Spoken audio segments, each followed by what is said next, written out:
1.4 million, and it veered at the last minute away from the Crescent City, although it got hit.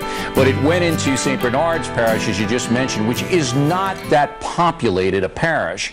However, the devastation there, and we're looking at it now, is colossal. Do you have any idea of the breach of the Gulf, how far back inland it went? No, we don't, because we're, as I said, we're just getting out there. We do know that in St. Bernard Parish there was a 20-foot storm surge over the levee, which brought the industrial canal and parts of the Gulf into that parish. All right, let me just stop you there. So 20 feet above the levee, a levee's obviously there to keep the water back. I mean, that's like a tidal wave. Yes, sir. It's a levee of about 11 feet. And then when the storm pushed in, a 20-foot tidal surge breached that levee and brought all that water in. We're estimating now, as we get out in our boats, which is the only way to get to some of the families who have stayed, and what we're finding out is several of the families in St. Bernard Parish remained. So we're pulling them off roofs. Fortunately, Louisiana's sportsman's paradise. Before we could get there with our wildlife and fishery boats and National Guard boats, we had sportsmen out there going through the neighborhoods, up and down like mailmen, pulling people off, bringing them to safe ground. Even once they filled up the courthouse on the second floor and third floor with people, they actually broke into a bank building, and now they're beginning to fill that building up with residents of the parish. Well, anybody who stayed in the pictures of the homes that we're seeing would have drowned. One more question for you, Mr. Ruddick. What is the weather now in Biloxi? Is it still raining there, or what's the situation there right now? Did we lose Mr. Ruddick? Is he? Did we lose connection with him? It looks okay. Colonel, I'm going to ask you that question now. What is the weather like on the Louisiana coast? We had, obviously, well, it's a miracle we got. That the storm was not coming here at all, and then all of a sudden we're faced with the fact that we have this Cat 5 that's going to hit us head on. Now, do you have kids?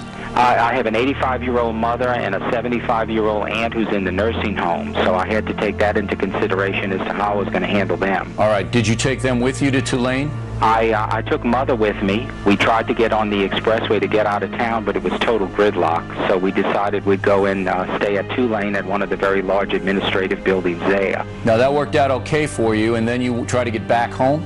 Well, it worked out fine until the electricity went out in the night, but before then we were hearing all about these surges of water that the city was going to flood and would have to move up to the second floor. And then this morning the fire alarm went on in the building because the windows started busting out and there was a leakage in the building. So we had to get out of the building. So in the middle of this probably still hurricane force winds, Mother and I got in my truck and tried to traverse through uptown through all of these downed trees. There's an enormous amount of downed trees uptown. I think because of the termite infestation in the city. Yeah, sure. Any weakened tree would go down. Now, did you get back to your house? I managed to get through all these down power lines and finally got to my home. And I'm sitting here with a very large tree on the top of my house. No water, no electricity, no way of actually calling out on the telephone to anyone. And I think I'd consider myself one of the lucky ones. Is your house inundated with water, or is it dry? I'm in an area close to the levee, so I'm in a dry zone. I didn't have the water. The major problem for me was the wind and the tree damage, which right is on just top everywhere. of the house. But you were there without any air conditioning, without any power, correct? No water, no air conditioning, no power, and actually, although I can be called in on the telephone, I can't call out. All right. Well,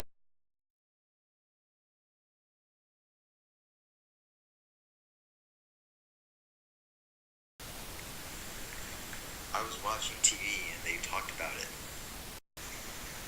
Many stores closed and people didn't go to work.